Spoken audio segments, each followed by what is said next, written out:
Hello and welcome to the Grand Line Review, your source for everything One Piece. And today, it's time to take our exploration of this wonderful series back into the realm of the unknown and examine some more unsolved mysteries. Now before we get into things proper, I would like to highlight the fact that this video is a sequel, and I do recommend you watch the first video, which covers some of the most enduring unsolved mysteries in the series. So that you know, if you don't see some very obvious candidates on this list today, then they're probably in that first video, the link to which is in the description below. But getting back to what we have today, I'd also like to stress that this is in no way a theory video. My intentions here are not to solve these mysteries, but simply to present them. As a result, I'm not really going to go into any depth regarding fan explanations or theories, and of course, just to state the obvious, to qualify as a mystery on this here listy, the subject in question needs only not to have a current official explanation. And furthermore, all mysteries on this list must be canon because of reasons. But with that out of the way, let's begin.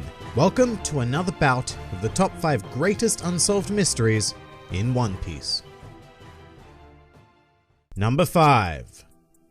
Zoro's Eye. So at the time of this recording, we're sitting at almost 10 years after Zoro's post-time skip design was first revealed to us, which was probably one of the least radical changes of any of the Straw Hats' aesthetics, but with one important exception being his left eye, which was now scarred and has not been seen in a state of openage in the New World era. Now, the most mundane explanation for this change is simply that it was a scar gained through his training with the world's greatest swordsman, Dracul Mihawk, which makes easy sense, but admittedly, it doesn't make for a lot of fun in regards to speculation. So instead, we'll move on to the idea of mask theory, which if you're not aware is the idea that a prominent character will only wear a mask if they have something to reveal, which will almost always be the case. Think of characters like Duval, Killer, King Riku, etc. And this theory can extend beyond physical masks to include any part of the body that is hidden, such as Zoro's eye. And given that he is such a prominent character, it is fair to think this eye is being concealed for a decent story reason, rather than just an aesthetic choice. Then again, to be fair, a lot of people also thought that about Sanji's eye, and when we saw it post-time skip, it was, well, it was an eye. But there is some evidence to support Zoro being a bit different, which is that other Prime Swordsmen within the One Piece world do carry this common trait, and I'm specifically speaking of Rayleigh, who has the exact same scar on his right eye, as well as Ryuma, who appears to have kept his left eye quite concealed, or somewhat concealed. Now, there are a huge range of theories out there as to why this is, such as Zoro's eye being a vessel for some sort of demon that inhabits the cursed sword, the Sandai Kitetsu, and that this is a condition that any cursed blade wielders must meet to make the most of the sword. But whatever it may be, it's undeniably intriguing, and until a straight out answer is ascertained, it will continue to be an enduring mystery in the series. Number 4. Crocodile's Secret. Now here's a bit of a fun one that originated from the Impel Down arc. Rather casually actually, during a verbal exchange between the one and only Sir Crocodile and the other one and only Emporio Ivankov. And what it boils down to is basically a light threat to keep Crocodile in line, because apparently Ivankov knew Crocodile when he was a rookie pirate, and as a result is privy to one of his secrets. And after this chapter came out, speculation ran wild about what this could possibly be, with many prominent theories going on to state that perhaps Crocodile used to be a woman and had Ivankov change his gender. A train of thought that eventually led to the famous Crocomum theory, which states that Crocodile is actually Luffy's mother. And I mean, that's just the kind of fun that Ivankov simply by existing brought to the series. However, I should point out that in the Viz manga translation, Ivankov's exact line is, I know his weakness, which is much less juicy than what we were led to believe at the time, as with this translation, it could simply refer to the fact that his Logia powers are hard countered by liquid, which would be a reasonable assumption, but once again, not nearly as fun to talk about. However, with no confirmation to this day of exactly what Ivankov was referring to, this will remain as an ever-intriguing unsolved mystery. Number 3. The egg on the Oro Jackson. Alrighty, here's a quirky mystery, one that casual viewers or readers may not necessarily even know about. And first off, that's because this entity was initially made known to us during Chapter 0 and Episode 0, which was the canon tie-in material for One Piece Strong World. But whilst canon, that means that not every fan would have clocked it at the time, because it does exist outside of the manga volumes. But this giant egg has gone on to appear on merchandise and become a huge topic of inquiry, with endless speculation of what could be inside. Suggestions have been made about it being a dragon egg or a griffin egg, or any number of mythological creatures, but we do actually have a tiny bit of information on it, courtesy of the One Piece Blue Deep Data Book, which states that Roger had raised a mysterious creature the size of a sea king. So of course it must also be a possibility that the egg did house a sea king itself, and perhaps to this day there is a gigantic creature out there in the world with a connection to the Roger pirates that one day may be encountered by the Straw Hats. Number 2.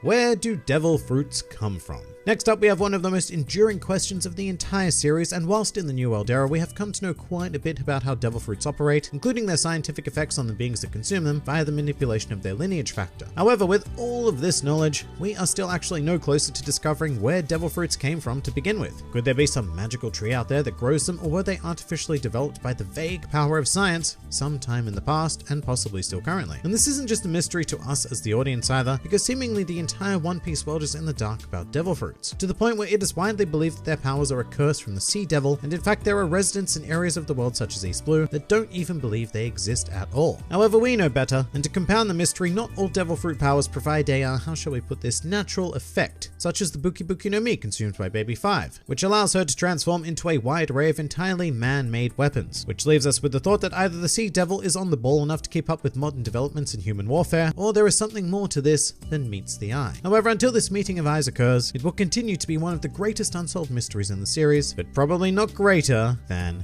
number 1.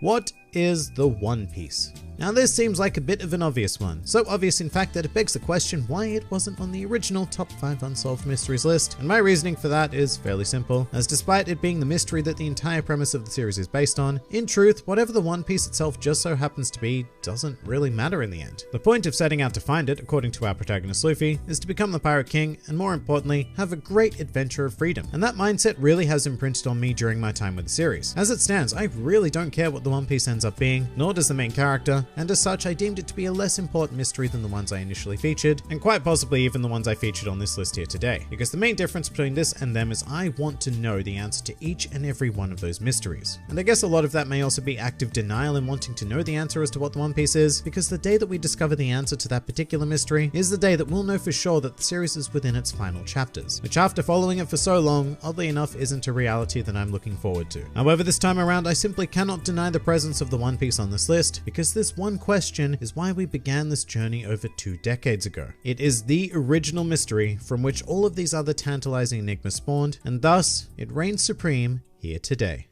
But that pretty much does it for another round of the top 5 greatest unsolved mysteries in One Piece. If you enjoyed this video and the content this channel produces in general, then please do consider donating to the Grand Line Review Patreon, because the support of all of you amazing people is what continues to make this channel possible. And if you'd like to see more videos like this but apply to other anime and manga series, then please do check out my second channel, New World Review, for all of your wider needs. And if you'd like to join the fun at any time, then please do head over to my Discord server, where a wide array of shenaniganry takes place on a daily basis. And finally, please do comment with your own unsolved mysteries in the series.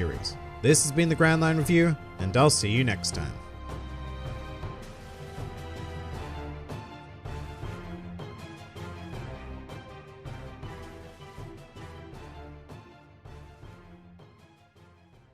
But with one important exception being his left eye, which was now scarred and has not been seen in a state of openage in the New World era. Yes, I'm aware that openage isn't a word, but deal with it.